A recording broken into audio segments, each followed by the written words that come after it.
If you love Name Explain, then please consider leaving a super thanks in the comments of this video. It's a great way to make a one-time donation to the channel and help support Name Explain.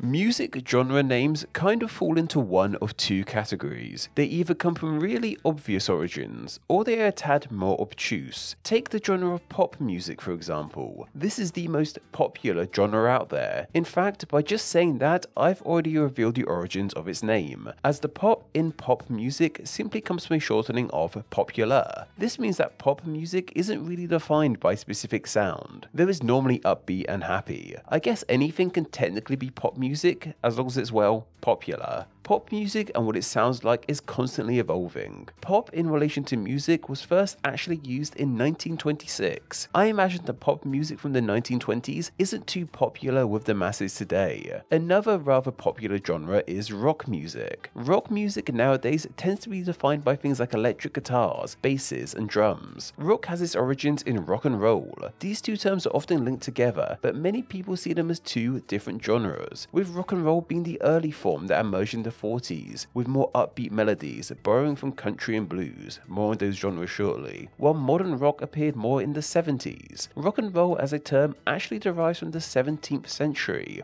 though back then it wasn't being used to describe music. It was instead being used to describe the motion of ships on the sea, as they did rock and roll over the waves. Like with pop, rock and roll was attached to music in the 1920s. The American singer Trixie Smith used rock and roll in her music to describe a kind of dancing, and from there it was attached to a genre of music. Across the 60s and 70s, rock and roll / just rock evolved into another kind of genre too, that being heavy metal, also known as just metal. Unlike rock and roll / rock, heavy metal / just metal are seen as being one and the same. Heavy metal is way harder and louder sounding than normal rock, with the songs often covering more taboo subject matters. This is actually my favourite genre of music in regards to its name origin, because it's pretty logical. The names reference the actual things of rocks and metals. Rocks are pretty hard things, but what's even harder than a rock is of course metal, and as this genre is harder than rock, the name metal makes sense. The heavy is believed to relate to those aforementioned more heavy subject matters that the songs cover. Heavy metal as a term existed before the music though, where it was used in chemistry to describe metals with high densities and atomic numbers. Novelist William Burroughs is often seen as the person who coined the term in regards to music in his novel The Soft Machine from 1961. Then by 1967 it was cemented into the genre in Steppenwolf's Born to be Wild, with a term featured in the lyrics of that song. As mentioned, genres like pop and rock have their origins in older genres of music, noticeably country music and blues. Country music is often more acoustic and deals with subject matters relating to rural life. While it has its origins in old ballads, it picked up traction in the USA. In fact, most genres we are talking about today come from the States. The name country music is pretty easy to understand. It relates to rural matters and comes from more rural areas, aka the countryside, which is also known as just the country. Apparently for some time this genre was known as hillbilly music, but that was seen as somewhat derogative, so it was switched to country. A genre somewhat similar to country is folk. Folk tends to be softer than country, sometimes just being a guitar as opposed to a full band. And a defining feature of folk is the focus on storytelling in the songs. This is why it's called folk music, as it derives from things like folk stories. Another genre with its origins in country music is bluegrass. This genre's name derives from the fact it comes from the state of Kentucky, and Kentucky's nickname is the bluegrass state, a kind of grass found in that state. Speaking of bluegrass, we have the genre of just the blues, which is otherwise pretty unrelated but a good enough way to transition us to the next genre. Blues as a genre also comes from a pretty easy to understand origin. As a genre, blues derives from the African American community. In fact, most of these genres have their origins with African Americans. It was a style of music used to express their displeasure with the world and the society they were in, which made them sad. The color blue has been linked with sadness and depression for years, so much so that just saying you have the blues or are feeling blue can mean you are feeling down. Jazz is a genre that has its origins in blues. Jazz is often defined by its use of instruments like brass, woodwind and double basses, as well as the free-form nature of it. Jazz as a term is thought to come from an old slang word of jazzum, which means things like pep, spirit and vitality.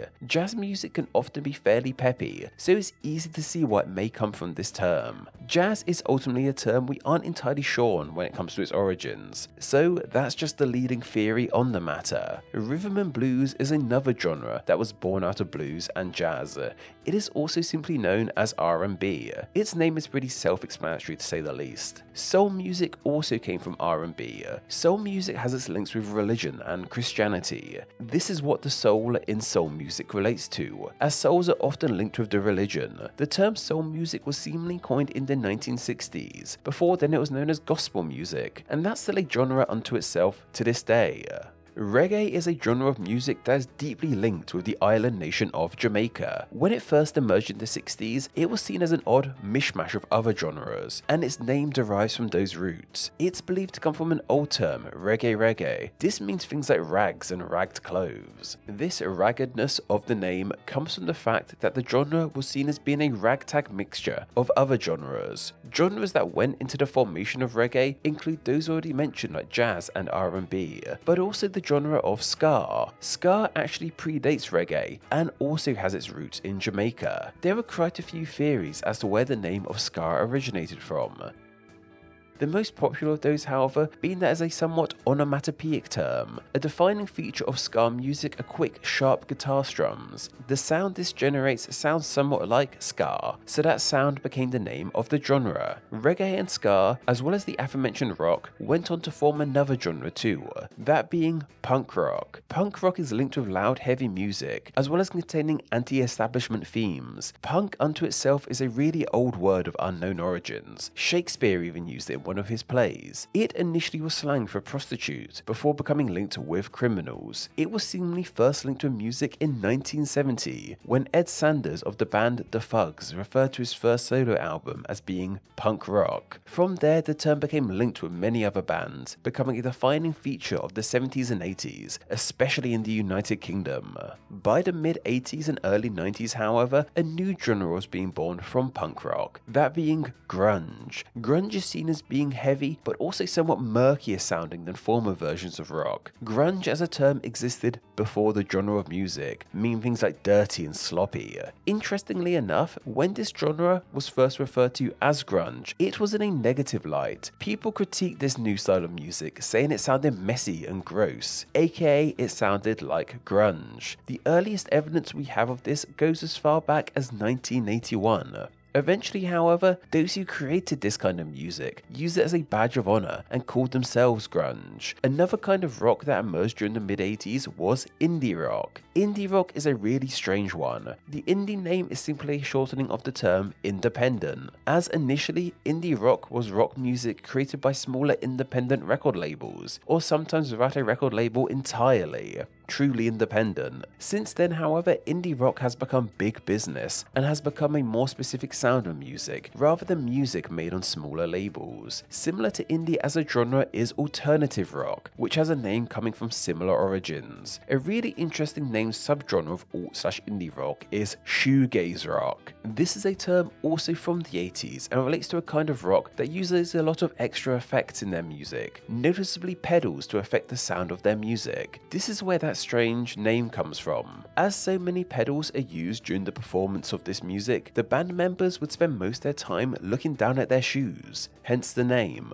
Let's go back to the late 70s, however, as it was away from rock that another hugely important genre of music started to emerge, that being rap. Sugar Hill Gang's Rapper's Delight from 1979 is seen as being the first big rap song to gain wider popularity, though there are early examples of the genre. Rap is music with fast-paced lyrics put to a beat, having its origins in poetry. The reason it is called rap is because to rap/rapping meant to talk in a quick way, potentially coming from the term rapid.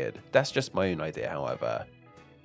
Another term you may be familiar with for rap is hip-hop. There seems to be a debate over if they're the same thing or not. The explanation I like the most is that hip-hop is a term for a wider culture, which started with African Americans, and rap is a part of that culture. but conversely the terms can be used somewhat interchangeably. Hip-hop as a term comes from the two singular terms of hip, meaning something is in trend, and hop, the movement often linked with dancing to rap music. Rap is seen as a part of the larger idea of electronic music, which means music that uses more advanced technology, like turntables and computers. Fully electric music can be found back as far as the early 70s, with the likes of Kraftwerk. There are all kinds of electronic music genres, most of which have fairly easy to understand names. You have techno, which is a shortening of technology, and EDM, which stands for electronic dance music. Fairly self-explanatory. Electronic music is also responsible for some of the more recently emerging and popular music genres. Dubstep was a defining sound of the 2000s and 2010s, with its name coming from the music term of dub, shorthand for double, and step because it was a step removed from its origins in reggae. But there's also more recent genres like Lo-Fi, which is more relaxed sounding electric music, and the name derives from hi-fi. This also spawned things like chill wave and even the more recent vaporwave, a style of electric music with a more ethereal sound to it. It's very popularly used in the background of YouTube videos, and you probably study to it or something.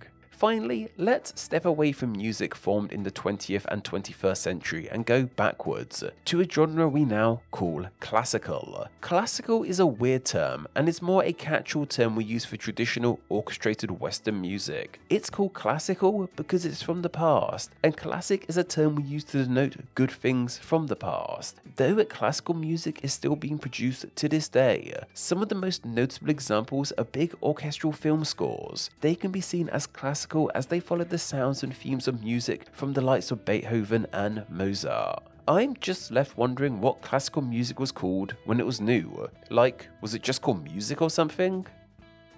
This video topic was suggested by Stephen Nikolov over on my Patreon. Every Wednesday I put up a video request post over on my Patreon for my awesome patrons to leave video ideas on. I then pick one of those ideas to be turned into a video the following Wednesday. So if you have a great idea for a Name Explain video and wish to enjoy Name Explain videos ad-free as well as get exclusive content and your name at the end of these videos, then why not support the channel on Patreon? It takes just $1 a month to help the channel in a huge way and gets you all of these amazing benefits. Visit patreon.com/nameexplain or click the link down below.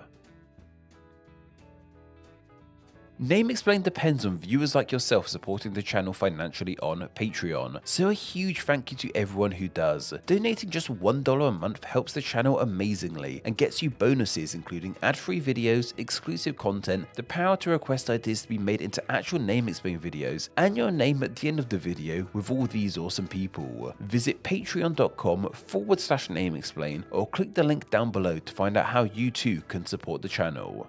Thank you. Thanks for reaching the end of the video. Why not watch another and subscribe to keep up to date on all things Name Explain. You can find myself on Instagram where I'm NameExplainYT and join the Facebook group Friends of Name Explain to talk with myself and other name nerds. All that will be linked down below. Anyway, I hope you enjoyed this video and once again, thank you all so much.